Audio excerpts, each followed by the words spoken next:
College football free agency is officially open once again as the NCAA transfer portal has officially opened for all players here on Monday. It will stay open for the next month or so. I'm Harrison Graham for Chat Sports. On today's show, we're going to break down some of the top quarterbacks in the transfer portal and the latest buzz around some of these guys here. So let's go ahead and dive on in here. My number one quarterback in the portal, and he entered since we last did a list on the top QBs, is Cameron Ward. Cam Ward from Washington State, who has had quite a journey. Started his college career at Incarnate Ward, played the last 2 seasons for the Cougars in the Pac-12, and really put together a nice campaign this year. They had a weird year where they started 4-0, lost a bunch of games in a row, finished 5-7, but Cam Ward was solid for all of it. Completed high percentage of his passes, almost 4,000 yards. Really effective throwing the football. He's very mobile as well. To me, he is the most capable quarterback in the portal, and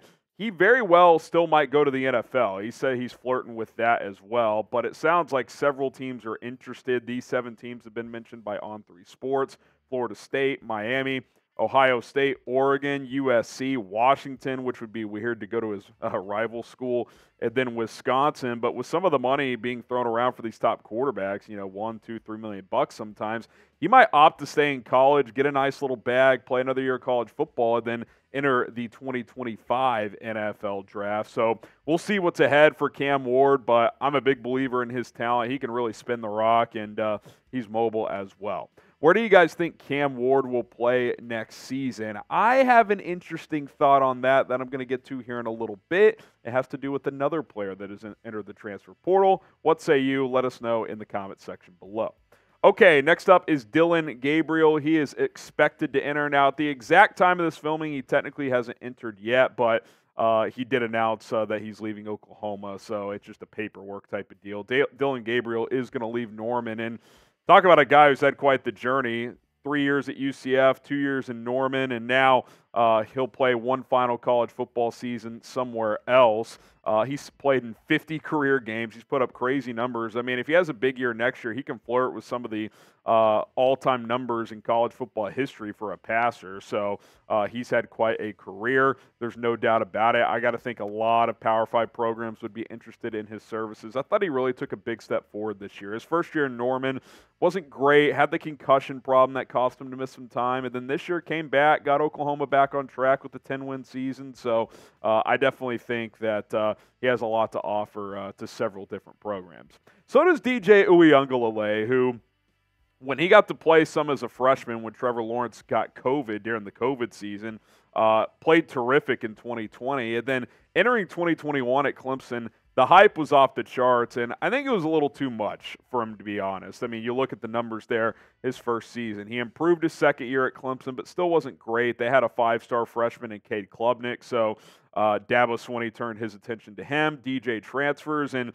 played pretty well at Oregon State this year. Now, the completion percentage, the accuracy, it's always been an issue for DJU, but took better care of the football this season, had a good year overall. So I think that, he's still a guy that can offer some things. He's apparently considering the NFL still as well, but I just don't think he's ready for the NFL. I think he needs to transfer. We'll see if he follows his head coach, Jonathan Smith, Michigan State. It sounds like the West Coast. It could be somewhere he stays, though, of course, that's where he's from. So we'll see how it plays out for DJ Uiagalelei, but certainly a lot of experience at a couple of different programs. Today's show is sponsored by Prize Picks, daily fantasy made easy. And I'll tell you what, I cashed in a lot on my NFL Sunday yesterday. Hit a couple of 3-player entries, and you guys can as well. I'm back at it for Monday Night Football. Just a little 2-player entry here. Jake Browning filling in for Joe Burrow, less than 218.5 passing yards. Give me the more on Travis Etienne's rushing yards. He's been pretty damn good this year. You can cross over sports, NHL, college football, NFL, NBA, college hoops, and more. Go to prizepicks.com/CLNS. Use our code CLNS to get a deposit match up to $100. What's cool about PrizePicks is you're not playing under other players. It's just you versus the stats, and you take more or less. You could do. There's fantasy projections. You can take more or less on the projected fantasy points, receiving yards, rushing yards, combination, more or less on projected touchdowns. PrizePicks.com/CLNS. The code CLNS gets you that deposit match up to $100. Ding, ding, ding. Kyle McCord, the Ohio State quarterback. I teased it. I think Ohio State's going to make a big push for Cameron Ward, which means Kyle McCord is on the way out the door. Now, Ward has several suitors, like I mentioned, but from McCord, look, pretty good statistical season. There's no doubt about it.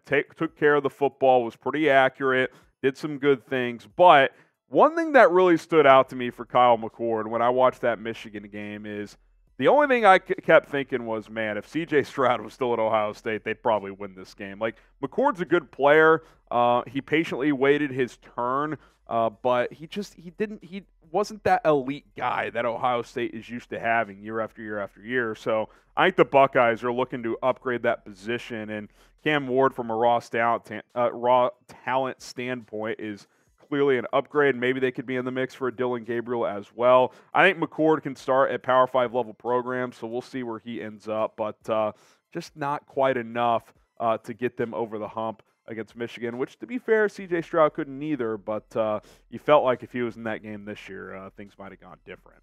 Hit that subscribe button. We have transfer portal updates all month long. Join the family here at Chat Sports. We'll have some recruiting updates as well, and we're going to take a look at those college football playoff semifinal games coming up very soon. Some previews on that front. So join the channel, youtube.com/chatsportstv. We've got you covered.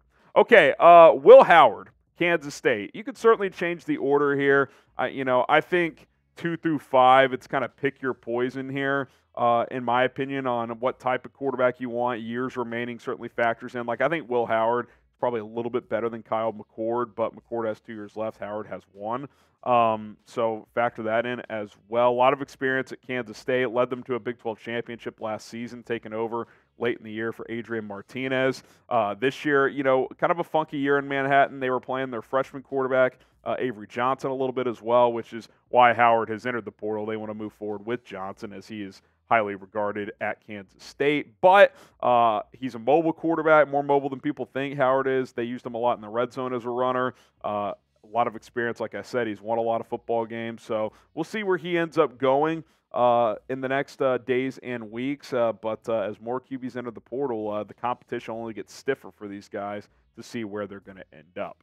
Now, who do you guys think is the best quarterback in the transfer portal? Drop a name down in the comment section right now and let me know who you guys think that is. Did want to mention these 3 players as well. Riley Leonard out of Duke. He's been heavily linked to Notre Dame. I think Auburn's in the mix as well. I think that commitment could come soon, so stay tuned for that. Tyler Van Dyke out of Miami. He's in the portal. He's had an up-and-down career, but when he's on, he's really good. Will Rogers at Mississippi State. I think you need a run-and-shoot type of offense. He has a limited arm strength, but he's accurate underneath. I think in a system where you get the ball out quickly, RIP Mike Leach, but a Mike Leach type of system where he thrived under Leach at Mississippi State, I think could be a good fit for him. Grayson McCall at Coastal Carolina. He's put up huge numbers there. We'll see where he ends up. Tyler Shuck, he's got 1 more year of college football, started at Oregon, Texas Tech. Now he's got another season somewhere. Then Dante Moore, the 5-star out of UCLA last year. I know there was a lot of Michigan buzz in his recruitment. We'll see if he maybe ends up in Ann Arbor as a potential J.J. McCarthy replacement if McCarthy goes to the NFL. That, of course, is to be determined, especially as Michigan prepares for the college football playoff. Now, before we sign off, there have been a couple of early commitments here. Max Brosmer, who's highly regarded out of New Hampshire, making the step from FCS to FBS Division I here. Minnesota has landed him, so they get their guy. And then Max Johnson, who's played at both LSU and Texas A&M, he is already committed to North Carolina as a potential Drake May replacement. So those 2 guys are already off the board. All right, guys, perfect time to subscribe for more transfer portal updates. Later today, we'll be back with an overall look at some of the top players in the portal, not just quarterbacks. Certainly quarterbacks will be mentioned, but Walter Nolan just entered the transfer portal, the #1 overall recruit in a prior recruiting class. So things are certainly heating up as lots of big names are in the portal. My name is Harrison Graham. Appreciate you guys for subscribing. We'll see you soon.